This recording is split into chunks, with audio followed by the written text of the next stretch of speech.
주만 바라볼지라. 우리 찬양 드립니다.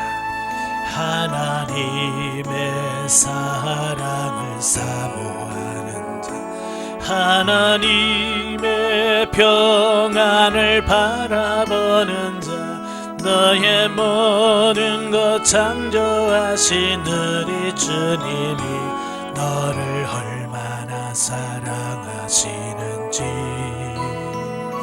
하나님께 찬양과 경배하는 자, 하나님의 선하심을 닮아가는 자, 너의 모든 것 창조하신 우리 주님이 너를 자녀 삼으셨네. 하나님 사랑의 눈으로 너를 어느 때나 바라보시고, 하나님 인자한 기로서 언제나 너에게 기울이시니, 어두움에 밝은 빛을 비춰주시고 너의 작은 신음에도 응답하시니, 나는 어느 곳에 있든지 주를 향하고 주만 바라볼지라. 하나님 사랑의 눈으로 너를 어느 때나 바라보시고, 하나님 인자한 기로서 언제나 너에게 기울이시니, 어두움에 맑은 빛을 비춰주시고 너의 작은 신음에도 응답하시니, 나는 어느 곳에 있든지 주를 향하고 주만 바라볼지라. 주만 바라볼지라.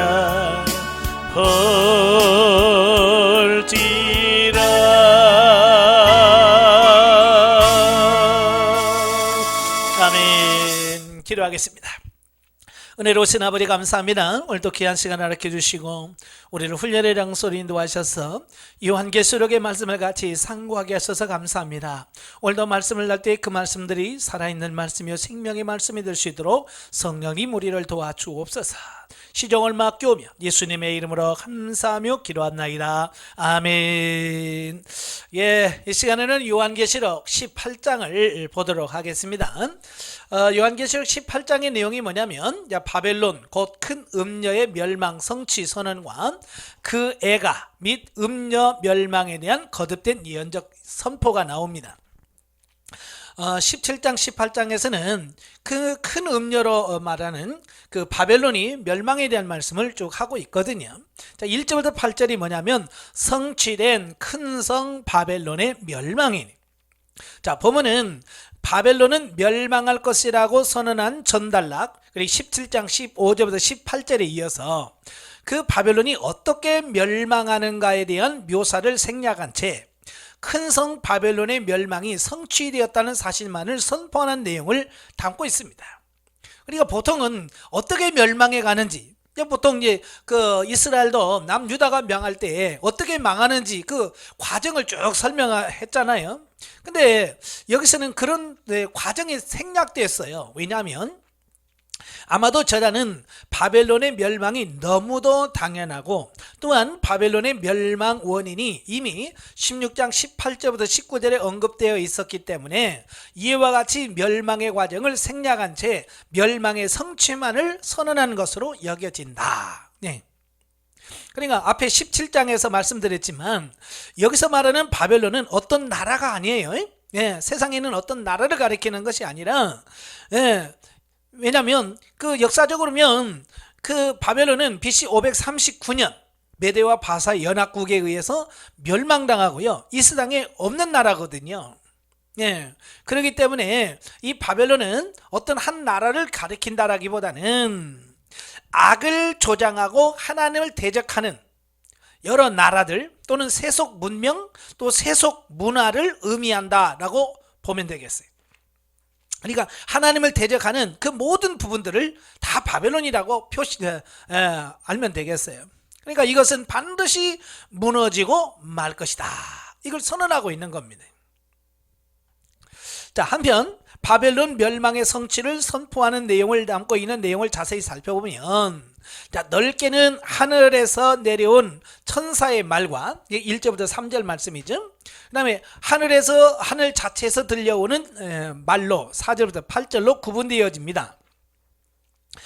먼저 하늘에서 내려온 천사는 더러운 자들의 은신처가 된 바벨론이 무너진 것을 선언하고 있습니다. 2절에 또한 바벨론과 더불어 사치하고 음행하며 우상숭배하는 모든 세속 도시들이 바벨론과 함께 무너졌다라고 선포를 하고 있습니다.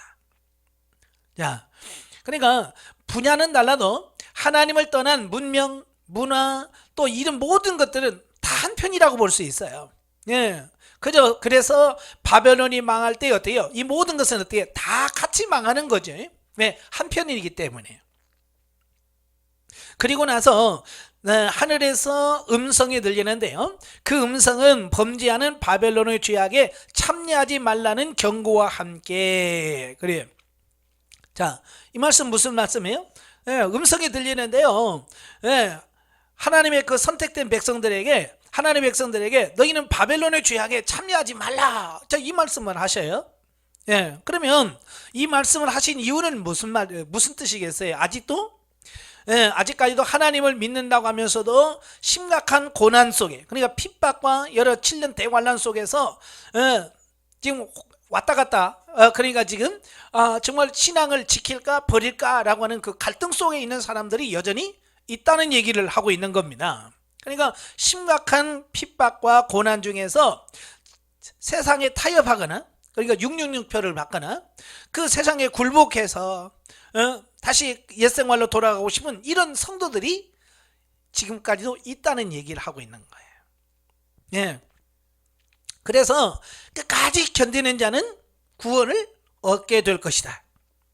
그러니까 중간에서 포기하면 구원이 이르지 못한다는 것을 말씀해 주고 있습니다. 그래서 심판을 하는 중에서도 4절에 뭐라고 그래요?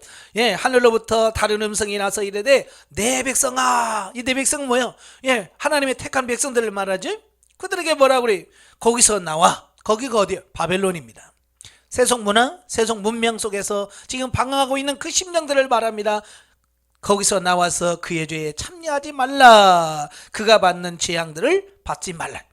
그 속에 들어가면 그들이 받는 재앙을 같이 받을 수밖에 없기 때문이죠.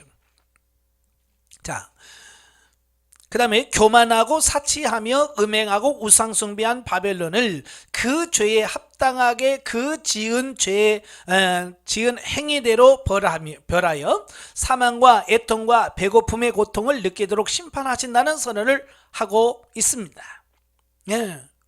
그러니까 그들의 핍박과 그들의 유혹을 견디지 못하고 넘어가면 그들이 받는 심판을 그대로 받아서 같이 멸망하게 될 것이라고 하는 사실을 여기서 보게 됩니다. 그래서 우리 아까도 말한 것처럼 끝까지 견디는 자, 복음을 버리지 않고 예수 그리스도를 부인하지 아니하고 하나님만 온전히 섬기는 그 사람들에게만 완전한 구원이 있다는 것을 여기서 말씀해 주고 있고요. 또한 하나님의 음성은 그 심판을 집행하시는 여호와 하나님은 강력한 자임을 말함으로써 그 심판은 반드시 성취될 것임을 암시해 주고 있습니다. 자, 본문은 명백하게 세상의 것을 추구하는 자들은 그 행위에 합당한 징벌을 받아 멸망할 것이라는 사실을 중복해서 들려줌으로써 하나님을 믿지 않고 세상 것을 쫓는 결과가 얼마나 비참한가를 독자들에게 알려주고 있으며, 그것으로 또한 사람들에게 세상 것을 쫓지 말도록 경고하면서 권면해주고 있다라고 하는 것입니다. 자, 이것은 오늘날 많은 크리스천들이 하나님을 믿는다고 하면서도 하늘에 속한 것에 소망을 두지 아니하고 이 땅에 있는 것, 그러니까 기복신앙에 많이 빠져있는 어떤 이런 모습들을 보고 거기에 대한 경고라고 할 수 있죠. 그러니까 이 기복신앙이라고 해서 이 땅에서 잘 먹고 잘 사는 어떤 땅에서 받는 복을 추구하는 것이 기복신앙이거든요. 이것은 어찌 보면 선악과와 비슷해요. 보암직도 하고 먹음직도 하고 지혜롭게 할 만큼 탐스럽기도 한 거예요. 그러니까 신앙인들에게 미혹되어질 만한 어떤 그런 요소라고 할 수 있지요. 예, 그래서 선악과 먹은 다음에 어떻게 됐어요? 망했잖아요. 마찬가지예요. 이 세상에 있는 기복신앙과 같은 것들은 세상에 있을 때는 정말 달콤합니다. 그래서 거기에 넘어가는 사람이 많은데 거기 넘어가면 어떻게 돼요? 예, 결국 망한다는 거예요. 바벨론을 추구하는 삶, 세상을 추구하는 삶은 이 세상이 망할 때, 그러니까 바벨론이 망할 때 같이 망하게 된다는 것을 우리에게 말씀해 주고 있습니다. 그래서 성경은 뭐라고 그래요? 너희는 세상이나 세상에 있는 것들을 사랑하지 마라. 왜? 그것이 망할 때 같이 망하기 때문에. 그래서 우리가 세상에 소망을 두지 않아야 돼. 그 예가 창세기에 나오죠. 소돔과 고모라 상이 멸망하잖아요. 그때 아브라함이 기도합니다. 하나님 앞에 의인 10명이 있으면 어떡하겠습니까? 물론 이제 50명에서 시작하지만 10명까지 갔는데도 그 성에 의인 10명이 없어서 그 성이 망하게 되니 그때 하나님께서 그 성을 멸하실 때에 아브라함을 기억하사 롯의 가정을 구원해냅니다. 물론 나가라고 할 때 안 나가지요. 그래서 강제적으로 천사가 그 롯과 부인과 두 딸의 손을 잡고 강제로 끌어내지요. 그래서 소돔과 고모라 성 밖에 끌어냅니다. 그리고 뭐라고 그래? 뒤를 돌아보지 마라. 뒤를 돌아보지 말고 산으로 가라. 이렇게 망합니다. 자, 그때 그 롯의 아내가 어떡합니까?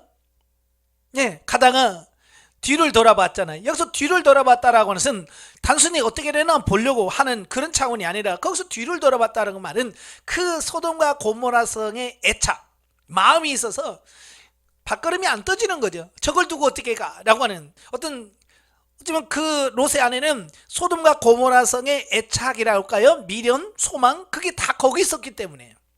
오늘도 마찬가지예요. 많은 사람들이 신앙생활 하면서도 하나님의 나라에 소망을 두지 않고요, 이 땅에다 소망을 두잖아요. 그죠? 그래서 어떻게 하면 더 넓은 집에서 좋은 차 타고 좋은 환경에서 살까? 여기다만 초점 맞추고 사는 거죠. 그러다가 어느 날 주님께서 이리 와라 그러면 어때요? 지금까지 평생 모아둔 그걸 두고 어떻게 갑니까? 그죠? 그래서 하나님이 오라고 그래도 못 가지. 그래서 두 눈 못 감고 죽잖아요. 저걸 두고 가면 어떤 놈이 가져가나 보려고. 그런다고 지켜지는 건 아니잖아요. 그래서 우리가 세상에 있는 것과 세상의 것들을 사랑하지 말아야 돼요. 롯의 아내가 뒤를 돌아본다고 어떻게 됐어요? 그게 자기 것 됩니까? 안 되지요. 그는 소금 기둥이 되었다 그랬어요. 그 세상의 것도 못 가져가고 자기도 구원 못 받는 어떤 이런 비참한 비극을 맞게 돼요. 그래서 우리가 이 세상과 세상의 것들을 사랑하면 롯의 아내처럼 된다는 거 꼭 기억하십시오. 그 다음에 이제 9절부터 20절까지 보면 그 바벨론의 멸망에 대한 애가가 나옵니다. 보면은 멸망한 바벨론의 처참한 모습을 두고 그의 친구들이 부르는 애가를 기록하고 있는데요, 멸망한 바벨론을 두고 애가를 부른 첫 번째 부류는 누구냐? 첫 번째 부류는 바벨론과 함께 음행하던 이 세상의 권세자들이다. 그러니까 세상과 짝하면서 세상에서 권세를 잡은 자들이 슬퍼하며 애가를 부릅니다. 그 다음에 두 번째 부류는 뭐냐? 바벨론이 조장한 사치풍조를 힘입어서 부를 축적한 사업가들입니다. 세상과 짝해서 세상 문화와 문명들을 통해서 많은 부를 축적했던 사업가들이죠. 그 다음에 셋째 부류는 뭐냐? 첫째와 둘째 부류가 장사하는 물품을 운송해주고 돈을 버는 선주와 뱃사람들이. 이들은 뭐예요? 다 이 세 부류, 권력자, 사업가, 운송업자, 이런 사람들은 뭐냐면 다 세상과 세상 문화를 통해서 어떤 부를 누렸던, 유익을 챙겼던 그런 사람들이거든요. 이런 사람들은 어때요? 세상이 잘 돼야 돈을 보고 자기가 누릴 수 있는데 그게 망했단 말이에요. 그러니까 그들이 슬퍼할 수밖에 없는 어떤 그런 부분이라고 볼 수 있죠. 그런데 이 세 부류가 부르는 애가 속에는 두 가지 공통점이 있어요. 첫째가 뭐냐?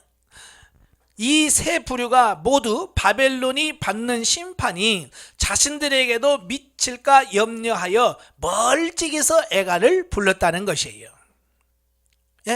그러니까 보통 이제 우리가 상가에 가면 그 앞에 가서 같이 슬퍼해지고 그러잖아요. 근데 지금 뭐예요? 그들 멀찍이 떨어져서 애가를 부르는 겁니다. 이건 뭘 상징합니까? 그들은 멸망당한 그 화가, 바벨론이 멸망당한 그 화가 자기들에게도 곧 미칠 거라는 것을 알고 있는 거죠. 알고 멀리 떨어져 있는 겁니다. 자, 이건 뭘 상징하느냐? 오늘 하나님을 믿지 않는 사람들, 불신자들도 이 세상이 망한다는 거 알까요? 모를까요? 다 알아요. 그들이 이 세상이 영원하지 않다는 거 알아요. 그래서 두려운 겁니다. 그럼에도 불구하고 뭐요? 하나님을 믿지 않는 거예요. 예수 그리스도를 안 믿는 겁니다. 지금 그래도 마찬가지 이 세 부류들이 바벨론이 망할 때 멀찍이 떨어져서 애가를 부릅니다. 왜? 자기도 망할 것이라는 거 아니까. 두려워서 그러는 거예요. 그리고 두 번째로는 뭐냐? 다른 하나는 견고하고 찬란하다는 성 바벨론이 순식간에 급작스럽게 멸망한다라고 노래하고 있습니다. 그러니까 세상이 망할 때 서서히 망하는 게 아니라 순식간에 무너질 거라는 거예요. 자, 10절, 17절, 19절에 보면 한결같이 무슨 말씀이 나오냐면 한 시간에 그랬어요. 한 시간에 멸망할 거다. 한 시간. 여기서 말하는 한 시간이라는 것은 60분이라는 시간을 말하는 게 아니라 아주 짧은 시간, 급작스럽게 갑자기 그런 뜻이거든요. 그러니까 짧은 시간 동안에 그 일이 이루어질 거라고 하는 사실을 말씀하고 있는 거예요. 그냥 우리 속담에 이런 말이죠. 공든탑이 무너진다 그랬죠. 이 공든탑이라는 거예요. 탑을 쌓을 때 얼마나 공을 들여서 쌉니까? 그지? 정성을 다해서 그 탑을 쌓는데 무너지는 것은 뭐요? 1, 2초면 끝이에요. 싹 무너지는 것은 뭐 시간은 걸리지 않아요. 마찬가지예요. 이 바벨론 세상 나라도 마찬가지예요. 수천 년을 걸쳐서 이 세상 문화나 세상 이 모든 것들이 건설되었다라고 보면 돼요. 수천 년 걸린 거야. 그러나 그 순간 그 성이 무너질 때는 한 시간밖에 안 걸리는 거예요. 그러니까 순식간에 무너진다. 이걸 말씀해 주고 있습니다. 자, 그리고 또 하나 더 부연한다면 위에 그 세 부류는 모두 엄밀한 의미에서 바벨론의 멸망 자체를 슬퍼했다라기보다는 바벨론의 멸망으로 인해 자신들이 입게 되는 손해로 인해 슬퍼하고 있다는 것을 보게 됩니다. 그러니까 이 권력자들, 부를 축적하는 사업가들, 운송업자들, 이 사람들이 다 애가를 불렀는데요, 슬퍼하는 이유가 뭐냐는 거예요. 슬퍼하는 이유. 그들이 불쌍해서가 아니에요. 또 자기들의 영혼을 위해서 우는 게 아니에요. 그들은 끝까지 자기 자신의 영혼을 위하여 슬퍼하지 않았다는 뜻이에요. 다시 말하면 그들은 영혼에 관심이 없었어요. 뭐만 생각해? 육신적인 세상적인 이익, 유익 이것만 생각하면서 그게 사라진 것에 대한 안타까움, 거기서 사라진 것에 대한 슬픔이었다라고 하는 사실을 보게 됩니다. 사실 우리가 이 세상에서 가장 슬픈 이유는 뭐예요? 내가 아프거나 돈이 나고 이게 아니잖아요. 가장 슬픈 이유는 내 영이 거듭나지 못하고 내 영이 구원받지 못하는 것이 어쩌면 인간의 가장 큰 슬픔이거든요. 어쩌면 그걸 놓고 우리는 가슴을 치며 울면서 통곡해야 되거든요. 내 영혼이 구원받지 못한 부분, 또 영성훈련 받는 우리들은 내 영이 성장하지 못한 부분, 내 영이 정말로 내 삶이 예수 그리스도를 닮아가지 못한 부분을 통해서 안타까우면서 울어야 되는데, 그런 안타까움을 가지고 신앙생활하는 사람이 과연 몇이나 될까? 몰라도 많은 사람들이 영성훈련하면서 돈이 안 되는 것에 거기서 불평하고, 내가 바라고 원하는 대로 이루어지지 않았다고 슬퍼한단 말이에요. 이건 본질을 모르는 본질. 가장 중요한 본질은 우리의 영에 있어요. 마지막 때도 정말 중요한 것은 그들의 영혼이 문제인데 영혼을 위해서 울지 않아요. 단지 그들에게 유익을 주었던 바벨론 세상이 무너진 것에 대한 안타까움을 가지고 있다는 겁니다. 여러분, 세상이 무너져도요, 우리 영이 구원받을 수 있다는 사실에 감사하고 기뻐할 수 있는 우리가 되어야 돼요. 자, 마지막으로 저자는 하나님의 백성들에게 악을 조장하던 바벨론의 멸망을 보고 측은히 여기지 말고 악을 심판하시고 의로운 세상을 건설하시는 하나님의 사역을 통해 그때가 가까움을 보고 즐거워하라고 권면하면서 본 단락을 매듭짓고 있다는 겁니다. 자, 우리가 성경에 보면 의인의 구원과 악인의 심판은요 따로 떨어져 있는 게 아니에요. 마치 동전의 양면처럼 항상 이 둘은 같이 가요. 예, 의인의 구원과 악인의 멸망은 같이 가는 겁니다. 그러니까 악인에 대한 심판은 곧 의인의 구원을 의미하는 겁니다. 그리고 의인의 구원은 곧 악인의 심판을 의미합니다. 자, 그래서 이 사도 요한이 지금 이런 부분들을 보면서 기뻐하라, 성도들아, 이로 말미암아 즐거워하라. 바벨론의 망한 것에 대해서 뭐라고요? 기뻐하고 즐거워하라는 겁니다. 왜? 예, 세상이 망했다는, 바벨론이 망한다는 이야기는 결국 구원이 이르렀다. 예, 구원이 완성된다. 그 얘기를 하고 있는 거거든요. 그러니까 다른 것 때문에 기뻐하는 것이 아니라 우리의 구원이 완성되었고 우리가 그렇게 바라고 원했던 구원이 성취되었기 때문에 기뻐하라고 말씀해주고 있는 겁니다. 바로 이 영혼의 구원이 있다고 하는 사실에 대해서 우리가 감사하고 기뻐할 수 있는 우리가 되어야 될 줄로 믿습니다. 예. 자, 한편 본문에서는 바벨론의 사치를 드러나기 위해서 AD 1세기경의 상인들이 로마에서 장사한 상품들을 모두 7종 28품목으로 나열하고 있는데요. 이것은 이 땅에서 아무리 강해 보이고 좋아 보이는 것도 결국은 하나님의 진노로 말미암아 일순간에 멸망할 것이므로 그러한 썩어질 것을 탐내지 말아야 한다는 교훈을 주고 있다라는 겁니다. 예. 그러니까 세상이나 세상에 있는 것들은 다 영원한 것이 없어요. 예, 다 영원하지 않다는 겁니다. 다 뭐요? 때가 되면 죽고 썩을 거라는 겁니다. 그러므로 우리 성도들은요, 그 영원하지 않는, 예, 영원하지 않는 것들에게 우리의 마음을 빼앗겨서는 안 된다. 거기다 마음 두면 안 된다는 얘기예요. 왜? 세상의 것들이 망할 때 같이 다 망하기 때문에 그래. 그러니까 오늘날 신앙생활 하면서도 많은 분들이 자기에게 명품 가방, 뭐 명품 뭐 하나 없다고, 나는 명품이 하나도 없다라고 이런 마음을 갖고 있는 분도 있을 거예요. 그런데요, 세상의 명품은 명품이 아니에요.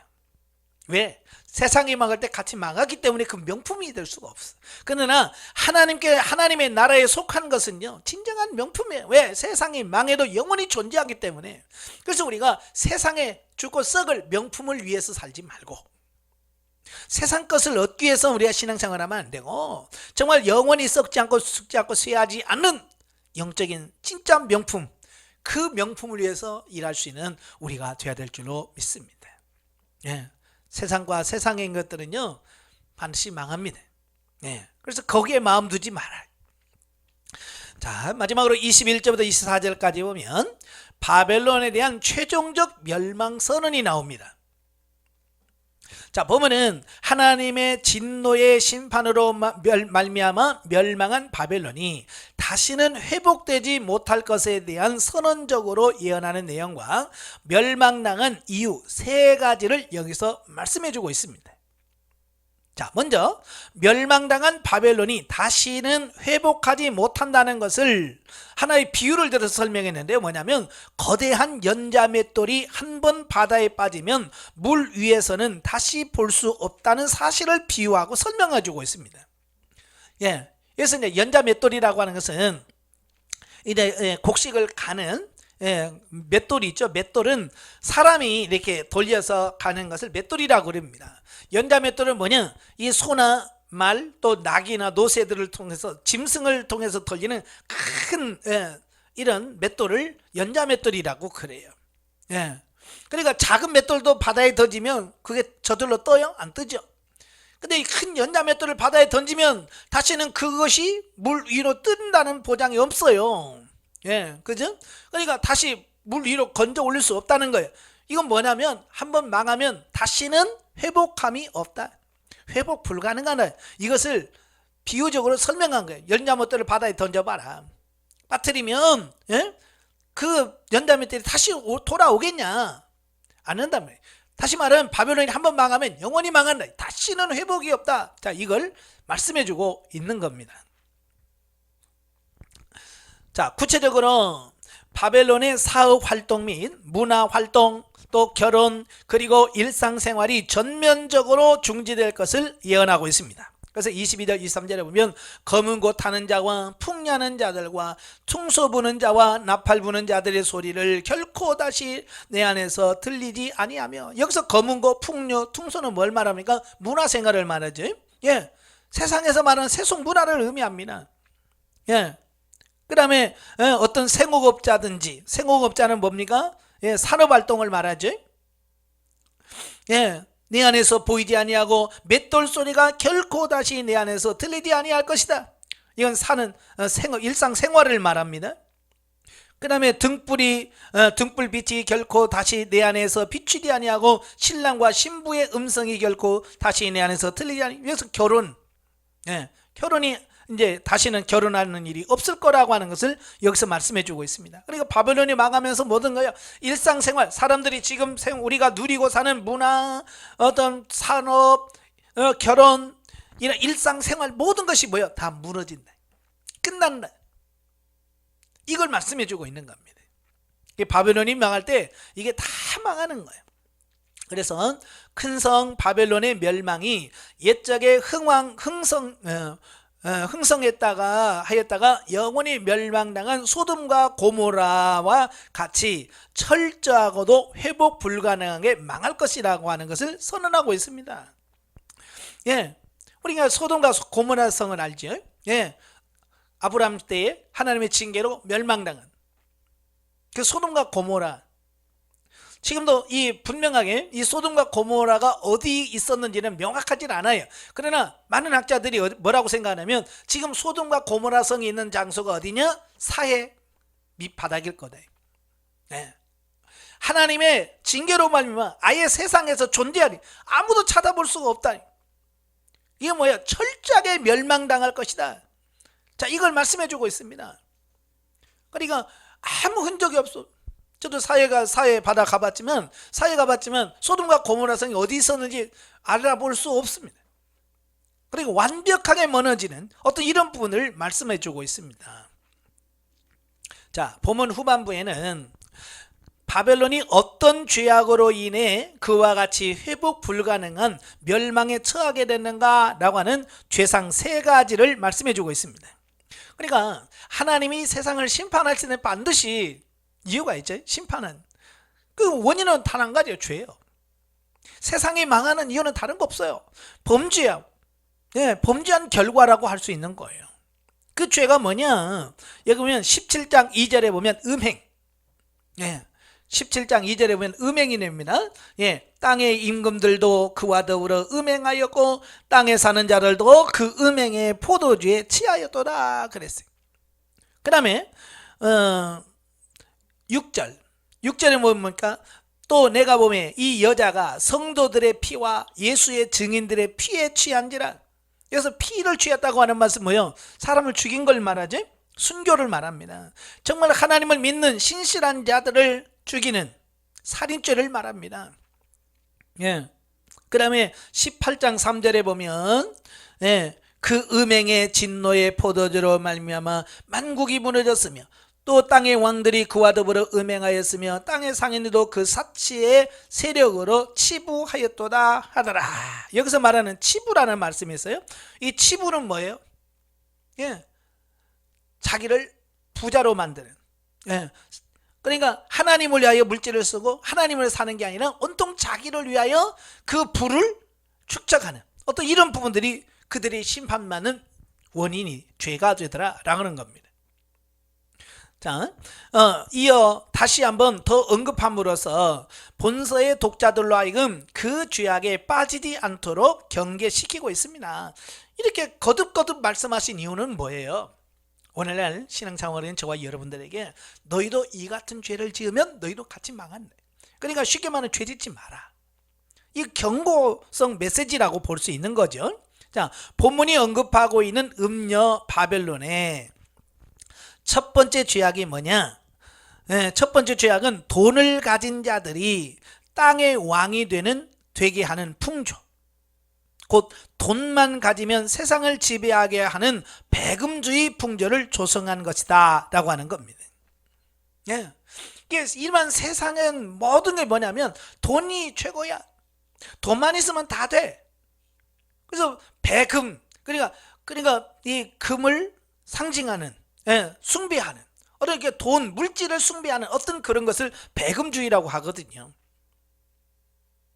오늘날도 마찬가지예요. 많은 사람들이 신앙생활하면서도 여전히 배금주의, 물질 또 만능주의, 돈만 있으면 다 된다. 그래서 돈만 벌 수 있다면 뭘 다 하겠다라고 생각하는 어떤 이런 부분들을 말하고 있다는데요. 오늘 저와 여러분들 신앙생활의 저와 여러분들에게 이걸 금하여야 된다. 망한다. 돈을 사랑함이 일만하게 뿌리가 된다는 것처럼 돈을 사랑하고요, 돈을 추구하게 되면 결국 하나님과 멀어지게 돼 있어. 근데 오늘날로 많은 성도들이 신앙생활을 하면서, 특별히 영성훈련을 하면서도 그 돈, 물질을 추구하고 어떻게든 이 물질의 부를 축적하려고 몸부림치는 어떤 이런 부분들을 보게 돼요. 성실하게 돈 버세요. 그건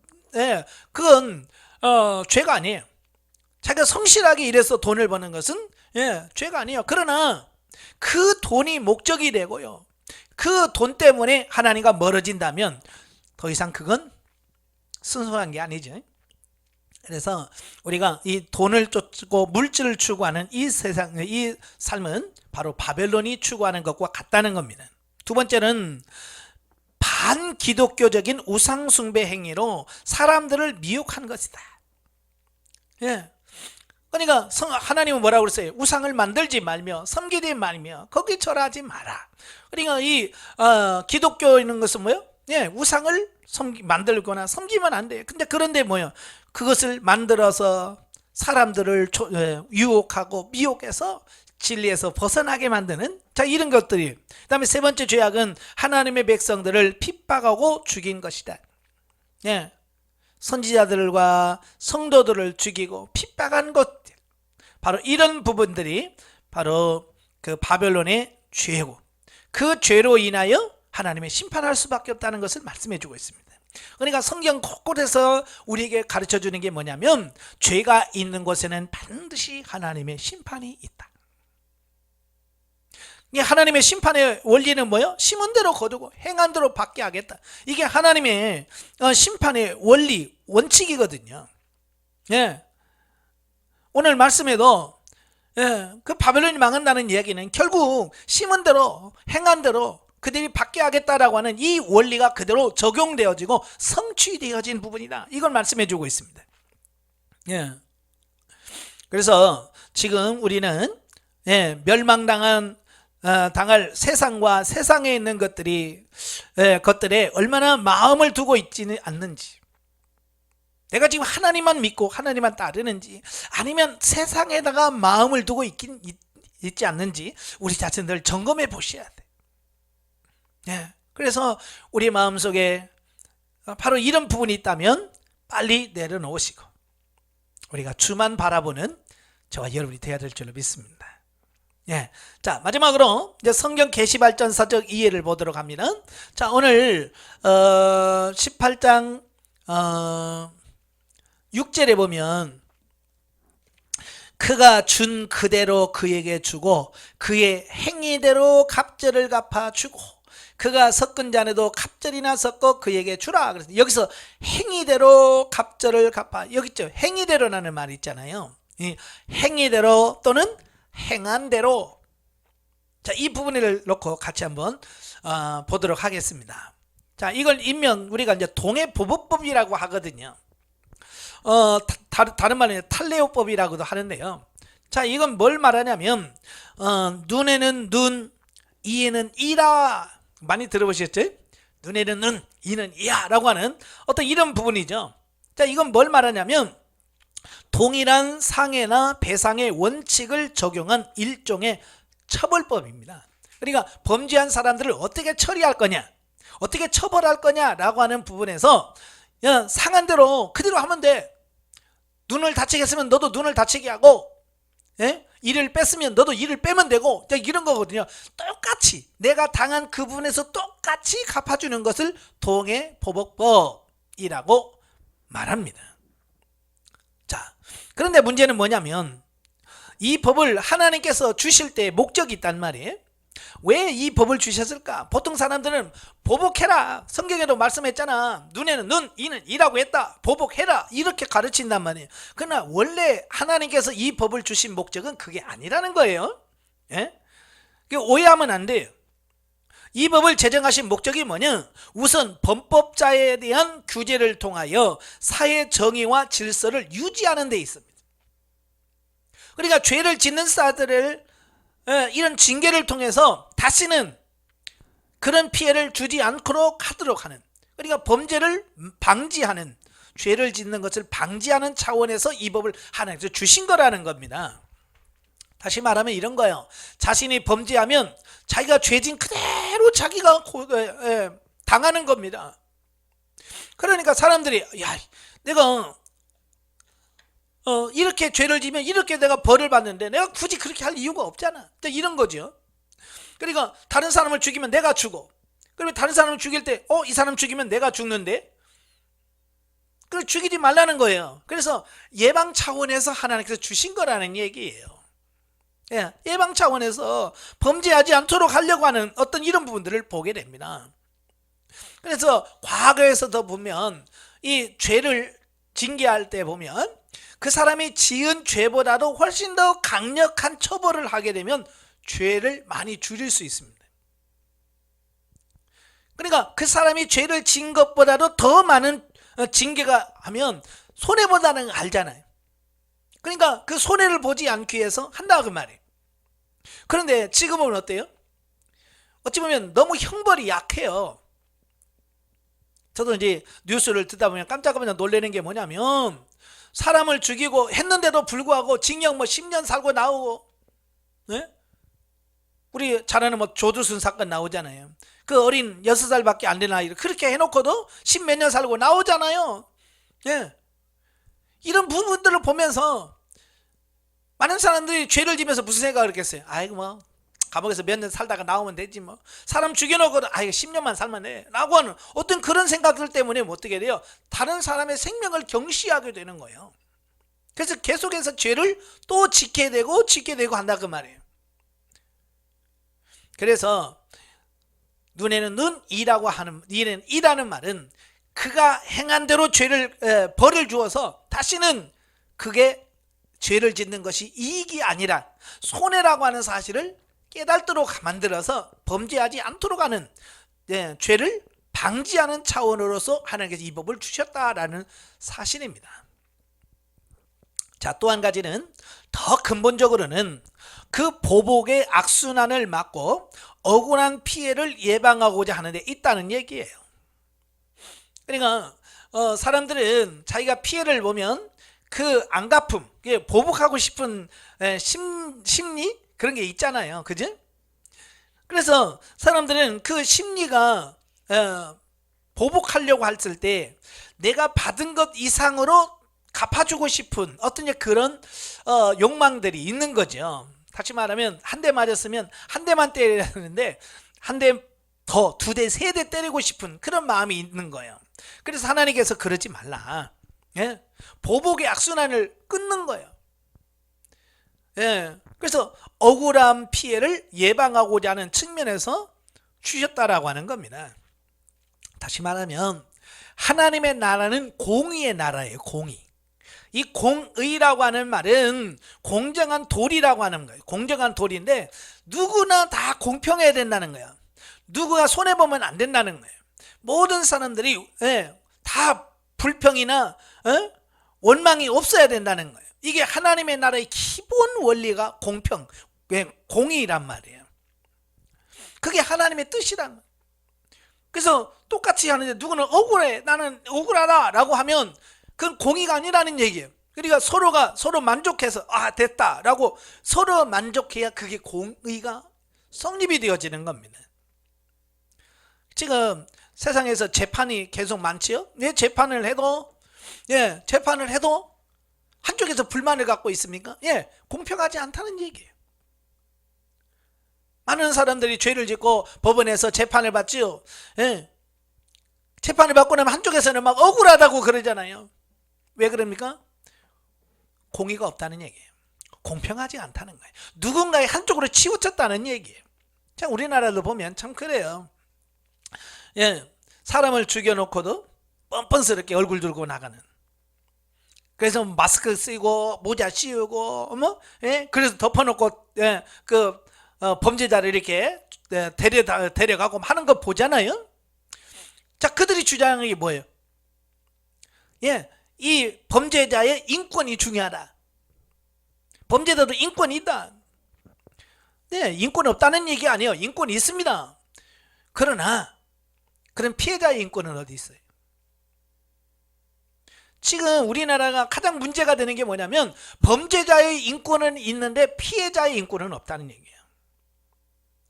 그러니까 우리나라가 지금 불공평하다는 얘기를 하고 있는 거예요. 그러니까 즉 하나님의 공정한 법 집행을 의미한다. 그러니까 이 동해보호법 행한 대로 행위대로 갚아주는 것은 하나님의 공의가 이루어지고 공정한 법 집행이 이루어져야 된다는 것을 말씀해 주고 있습니다. 이 말은 결국 하나님께서 이 땅에 행할 그 심판도 법 집행도 공평하다, 이 말을 하고 있는 거예요.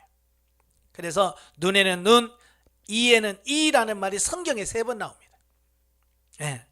뿐만 아니라 행한 대로 라고 하는 말을 행한 대로가 29번 나오고요. 예, 행위대로가 35번 나와요. 그러니까 눈에는 눈, 이는 이, 또 행한 대로, 행위대로, 이건 뭐라고요? 다 하나님의 공정한 법 집행, 심판 기준을 성경에서 제시하고 있다. 이걸 말씀해 주고 있습니다. 자, 이것이 역사적으로 어떻게 계시 발전사적으로 진행되어지는가 라고 하는 부분을 보면 최초로 이 동해보호법이 나오는 게 어디냐면 레위기 24장 17절부터 22절입니다.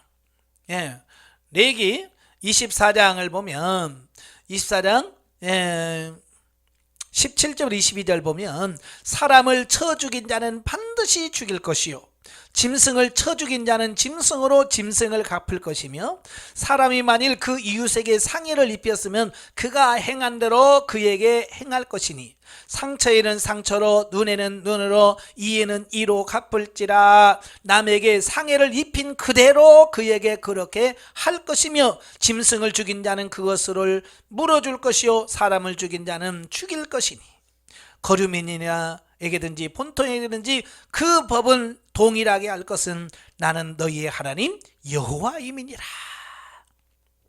하나님께서 이렇게 분명하게 말씀해 주셨어요. 여기서 말씀하려고 하는 게 뭐예요? 공평과 정의, 공의를 말씀하려고 하는 거예요.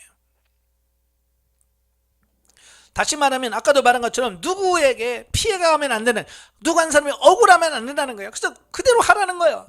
예, 상처는 상처로, 눈에는 눈은, 이는 이로 공정한 심판, 공평한 재판이 이루어질 것을 말씀해 주고 있는 겁니다. 그 다음에 신명기 19장 15절부터 21절까지 보면 증인의 두세 증인에 대한 말씀이에요. 사람의 모든 악에 관하여 또한 모든 죄에 대하여는 한 증인으로만 정할 것이 아니요 두 증인의 입으로나 또는 세 증인의 입으로 그 사건을 확증할 것이며 만일 위증하는 자가 있어 어떤 사람이 악을 행하였다고 말하면 그 논쟁하는 쌍방이 같이 하나님 앞에 나아가 그 당시에 제사장과 재판장에게 앞에 설 것이요 재판장은 자세히 조사하여 그 증인이 거짓 증거하여 그 형제를 거짓으로 모함한 것이 판명되면 그가 그의 형제에게 행하려고 꾀한 그대로 그에게 행하여 너희 중에 악을 제하라. 그리하면 그 남은 자들이 듣고 두려워하여 다시는 그런 악을 너희 중에 행하지 아니하리라. 내 눈이 긍휼히 여기지 말라. 생명에는 생명으로, 눈에는 눈으로, 이에는 이로, 손에는 손으로, 발에는 팔로이니라. 그래서 엄정한 법 집행을 말씀하시면서 이 말씀이 나오는 거거든요. 예. 그러니까 당시 이때 당시 재판은 뭐 오늘날처럼 뭐 과학적 수사 이런 게 있겠어요? 물론 나름대로 그 당시에도 뭐 다른 게 있겠죠. 그러나 지금처럼 뭐 DNA 검사가 있겠습니까? 뭐 지문 검사가 있겠어요? 자, 이런 건 없잖아요. 그러니까 그때 당시 재판은 주로 그 증인들의 말을 듣고 판단할 수밖에 없었어요. 그러니까 증인 한 사람의 증인은 증인이 안 된다는 거예요. 왜? 잘못 볼 수도 있다는 얘기예요. 한 사람이 보면. 그래서 최소한의 두 명 내지 3명의 증인이 있어야 그 증인이 참 증인이 된다. 그래서 증인의 숫자는 2이잖아요. 최소한 2명 이상이 증인을 서야 돼요. 자, 그러면서 증인을 하면서 뭐라고 말씀하냐면 잘못된 증인을 하면 안 된다. 잘못된 증인을 쓰면 안 된다. 잘못된 증언을 하지 마라. 왜? 그 사람의 말로 인해서 재판이 엎어질 수 있고 뒤집어질 수 있는 거예요. 이 증인들의 그 말이 어쩌면 절대적이라고 볼 수 있는 거예요. 재판에서 그때 당시 재판은 절대적이라고 할 수 있는 거예요. 그래서 이 증인들이 어떤 악한 감정이라든지 어떤 이런 걸 가지면 얼마든지 자기가 이 잘못된 증인을 할 수 있고요. 심지어 돈을 받고 증인을 잘못할 수도 있잖아요. 자, 그랬을 때 어떻게 할 거냐? 잘못된 증언을 했을 때 어떻게 할 거냐? 여기서 판명이 되면 어떻게 해야 돼요? 그가 형제에게 하려고 한 그대로 그에게 갚아줘라. 예를 들어서 잘못된 증인을 서서 그 사람을 죽이려고 했으면 죽여야 돼. 예. 그리고 그 사람에게 물질의 손해를 보게 하려고 했으면 그 손해 보려고 하는 그만큼 배상을 하게 하고. 예. 생명은 생명으로, 손은 손으로, 눈은 눈으로, 팔은 팔로니라. 그가 그렇게 잘못된 증언을 함으로써 그 사람에게 죄를 뒤집어 쓰려고 했던 그 죄를 그대로 그 사람에게 본인에게 당하게 만드는. 자, 이걸 말씀해요. 그러니까 하나님의 절대 공의, 절대 공의를 이야기하고 있는 거예요.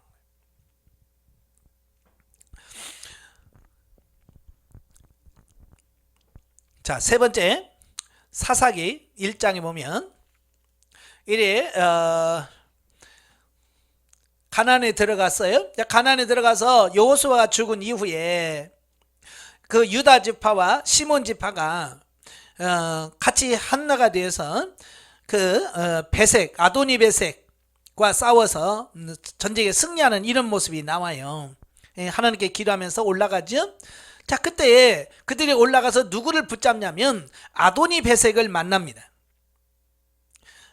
싸워서 그가 가나안 족속과 브리스족을 죽입니다. 그리고 아도니 베색을 도망가는지라 그를 잡아요.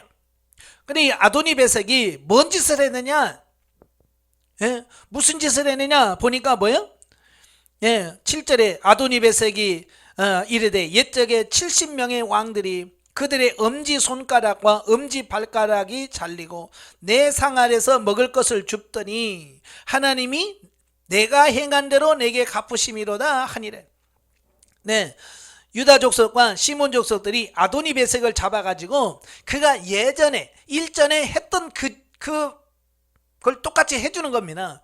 그러니까 아도니 베색이 뭐 있냐? 이 엄지손가락을 자르고요, 엄지발가락을 잘라버리는 거예요. 자, 우리가 무슨 쥐든지 뭔 일 하려면 이 엄지손가락이나 이게 역할이 크죠. 발도 엄지발가락은요 사람을 뛰게 만들고 달리게 만들어요. 이 엄지발가락이 없으면 사람이 뛰질 못합니다. 근데 이 아도니 베색이 바로 많은 사람들을 엄지발가락과 엄지손가락을 잘랐어. 그리고 자기 앞에서 먹을 거 주워 먹게 만들었다고요. 그러니까 유다 지파가 그대로 네가 그렇게 했지? 라고 해서 그대로 그의 엄지손가락을 자르고 그렇게 만들었다. 자, 이걸 문자적인 그대로 성취된 이런 부분들을 보게 되어지죠. 자, 그러면서 자, 이것은 계속 역사적으로 계속 진행이 됩니다. 자, 그러다가 시편에 보면 시편 62편에 보시면 62편 1절부터 11절에 보시면 이제 하나님의 그 공정한 심판에 대한 말씀을 쭉 합니다. 예. 그래서 공정한 심판을 쭉 얘기하면서 마지막에 12절에 주여 인자하심은 주께 속하여 싸우니 주께 각 사람이 행한 대로 갚으심이니이다. 그러죠. 하나님의 심판은 공정하다. 하나님의 심판은 그대로 행한 대로 그가 어떻게 살았는지 그대로 하나님의 심판하신다. 이걸 말씀해 주고 있습니다. 그래서 어떻게 해요? 우리가 세상에 살다 보면 공정하지 않다라고 생각할 때가 많잖아요. 예? 왜 이렇게 불공평하냐? 라고 했을 때 5절에 뭐라고 되어 있어요? 나의 영혼아 잠잠히 하나님만 바라라. 물은 나의 소망이 그로부터 나오는도다. 네, 공정한 하나님이 심판해 주실 거다. 그러니까 내가 원수 갚지 말고 하나님이 갚아주실 때까지 잠잠히 기다려라. 이걸 말씀해 주고 있습니다. 근데 오늘 많은 사람들이 이 잠잠히 기다리는 걸 못하지요. 예. 그래서 불평합니다. 그래서 에스겔서 33장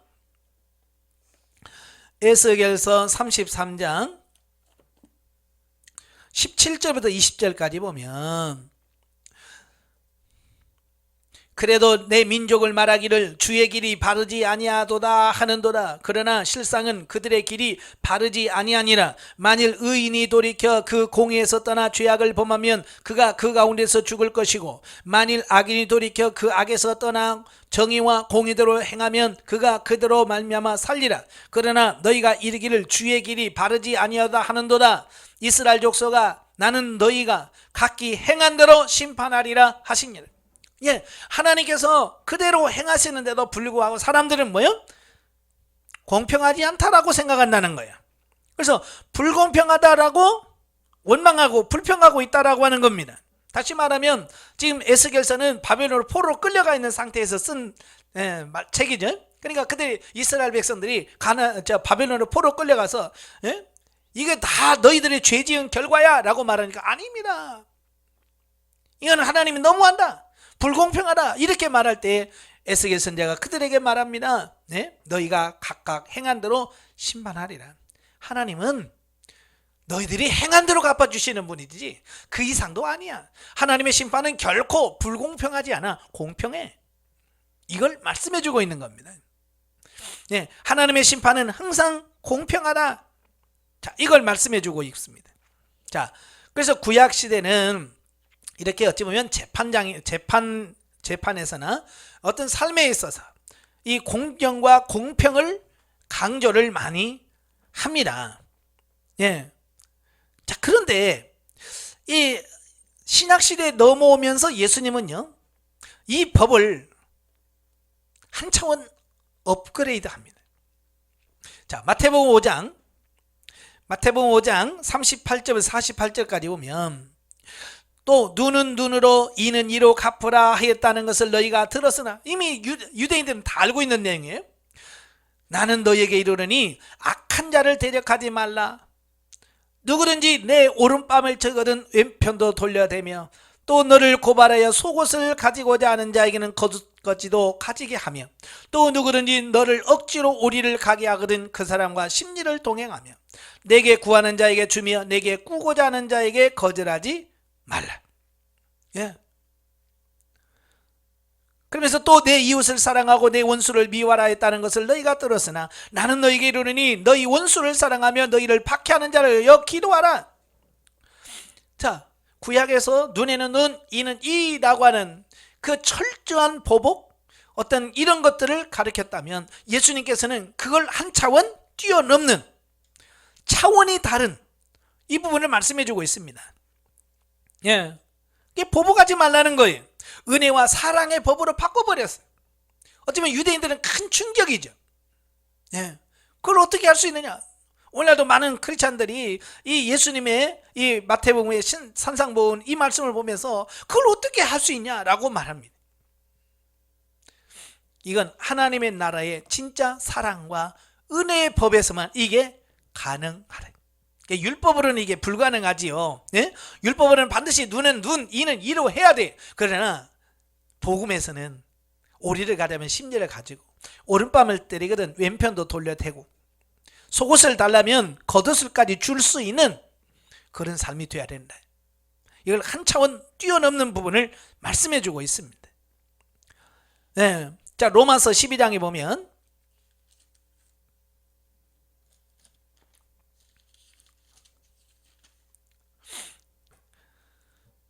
자, 또 마태복음 16장에 보면 마태복음 16장 21절부터 28절까지 보면 쭉 말씀합니다.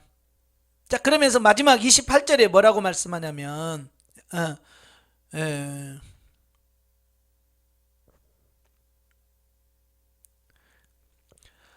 네. 거기 보면 베드로에 대한 말씀을 쭉 말씀하시죠. 자, 그러면서 27절에 그래요. 인자가 아버지의 영광으로 그 천사들과 함께 오리니 그때에 각 사람의 행한 대로 갚으리라 그랬어요. 예, 그 사랑의 법을 말씀합니다. 예, 하나님의 심판의 법은 원리는 변함이 없다는 거예요. 그러니까 사랑과 평화의 법으로 전환이 됐지만 그 지은 죄에 대한 부분만큼은 반드시 그대로 지은 죄로 대해서 심판하겠다고는 심판의 원리만큼은 바뀌지 않았다. 자, 이걸 말씀해 주고 있습니다. 그러니까 사랑을 강조한다고 해서 기본적인 공정까지, 공의까지 무너뜨리는 것은 사랑이 아닌 거예요. 그러니까 오늘날의 문제점이 많이 이제 그런 거잖아요. 예. 그래서 사람을 사랑한다고 해서 이 공정, 공의까지 무너지면 이건 다 무너지는 거예요. 그래서 이제 로마서 12장 14절에서 21절에서 말씀하죠. 다음에 보시면 로마서 12장 14절부터 21절까지 보면 너희를 박해하는 자를 축복하라. 축복하고 저주하지 말라. 즐거워하는 자들과 함께 즐거워하며 우는 자들과 함께 울라. 서로 마음을 같이하여 높은 데 마음을 두지 말고 도리어 낮은 데 처하며 스스로 지혜 있는 채 하지 말라. 아무에게도 악으로 악을 갚지 말고 모든 사람 앞에서 선한 일을 도모하라. 할 수 있거든 너희로서 모든 사람과 더불어 화목해라. 내 사랑한 자라 친히 원수를 갚지 말고 하나님의 진노하심에 맡기라. 기록되었을 때 원수 갚는 것이 내게 있으니 내가 갚으리라고 주께서 말씀하시니라. 내 원수가 줄이거든 먹이고 목마르거든 마시게 하라. 그리함으로 내가 숯불을 그 머리에 쌓아 놓으리라. 악에게 지지 말고 선으로 악을 이기라 그랬죠. 자, 여기서 용서와 인내의 법으로 사도 바울이 예수 그리스도께서 말씀하신 그 부분을 승화시키는 이런 부분을 보게 돼요. 예. 그래서 원수 갚는 것은 하나님께 맡기라는 거예요. 왜? 이건 하나님이 하실 일이란 말이에요. 예, 원수 갚는 건 행한 대로 갚고 행위대로 갚는 것, 이건 누가 할 거냐? 하나님이 하실 거라. 우리가 할 수 있는 것은 뭐냐? 예? 우리가 할 수 있는 것은 뭐냐? 거기 뭐라고 있어요? 예, 줄인 자를 만나거든. 예, 원수가 줄이거든 먹이고 목마르거든 마시게 하라. 그게 우리가 할 일이라고 말해요. 심판은 누가 하시? 하나님이 하시는 거예요. 공정한 심판은 하나님이 하시고 내가 할 수 있는 것은 사랑을 베푸는 거다. 자, 이걸 말씀해 주고 있습니다. 그러니까 하나님의 역할과 우리의 역할이 분명히 다르다. 근데 지금 문제가 뭐예요? 하나님이 하실 일을 우리가 지금 나서서 하는 거죠. 예? 내가 세상을 바꾸겠다. 내가 생각을 바꿔보겠다. 뭐 이런 말씀을 하고 있잖아요. 그건 아닌 거예요. 그건 하나님께 맡기고요. 내가 할 수 있는 것은 뭐요? 원수가 줄이거든 먹이고 목마르거든 마시우게 하는 거. 이거 우리가 할 수 있는 것이다. 그러면서 이제 오늘 마지막 절 오늘 말씀이죠. 18장 6절에 행위대로 갚아주리라. 또 마지막 요한계시록 22장 12절에 보시면 보라 내가 속히 오리니 내가 줄 상이 내게 있어 각 사람에게 그가 행한 대로 갚아주리라. 예. 하나님의 심판은 구약이나 신약이나 동일합니다. 심은 대로 행한 대로 갚아주신다라고는 하나님의 공의는 절대로 변함이 없다라는 것을 보게 됩니다. 자, 결론 맺겠습니다. 이 동해보복법의 근본 원리는 무조건적인 보복의 원리가 아니라 사람이 감정에 치우쳐 죄값 이상의 안 갚음으로 파생될 보복의 악순환을 막고자 실시했던 질서와 보호의 차원에서 나온 것이다. 예. 이게 원래 취지가 이렇다 그 말이에요. 예수님께서는 이것도 초월하여 악으로 선을 갚는 사랑과 희생의 법을 가르치셨고 친히 십자가에서 본을 보여 주셨습니다. 그죠? 십자가에서 자기 손을 못을 박는 자를 위해서 기도하잖아요. 아버지요, 저들이 몰라서 저렇습니다. 저들이 저를 용서해 주옵소서라고 기도하잖아요. 그 예수님은 말로만이 아니라 실제로 그걸 보여준 분이에요. 그러나 하나님의 최종 심판의 원리만큼은 변함없음을 기억하고 삶에서 늘 자신을 돌아보아야 할 것이다. 예, 그러니까 심판의 기준은 내가 행한 대로, 나의 행위대로 갚아주신다는 이 법은 변함이 없습니다.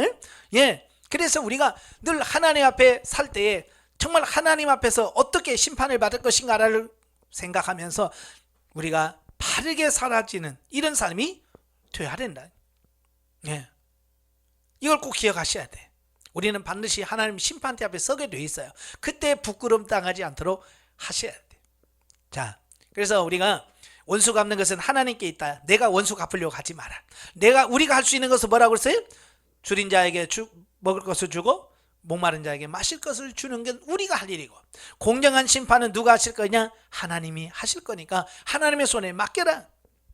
이것이 바로 행위대로 행한 대로 동해보호법이 우리에게 주는 교훈이라는 것을 기억하시기를 바랍니다. 우리가 이걸 바꾸시면 안 됩니다. 내가 행한 대로 갚으려면 안 돼요. 동해보호법으로 눈에는 눈, 이는 이라고 하면 안 돼요. 그건 하나님이 하실 일이에요. 그건 하나님이 하시게 하고, 내가 할 수 있는 것은 목마른 자, 배고픈 자에게 먹을 것과 마실 것을 주는 것은 우리가 할 일이에요. 그래서 내가 할 일과 하나님의 할 일이 분명히 다르다는 것을 꼭 기억하시고 진리 안에 바로 서신 여러분 되시기를 바랍니다. 기도하겠습니다. 은혜로우신 아버지, 세상은 참 불공평하게 보입니다. 악인이 잘되고 선한 사람들이 정말로 고난을 겪는 어떤 그런 모습을 봅니다. 그러나 하나님께서 이 세상을 친히 주관하시고 역사에 가시고 계심을 믿습니다. 공정한 하나님이 계시기 때문에 우리가 불평하고 원망하지 않게 하시고, 하나님께서 공정한 심판하실 것을 바라보면서 우리가 할 일은 줄인 자에게 먹을 것을 주고 목마른 자에게 마실 것을 주는 것이 우리의 할 일이라는 사실을 분명히 인식하게 하셔서 정말 우리가 할 일만 하고 공정한 심판은 하나님의 손에 맡길 수 있는 우리가 되어지게 하여 주옵소서. 예수님의 이름으로 감사하며 기도합나이다. 아멘.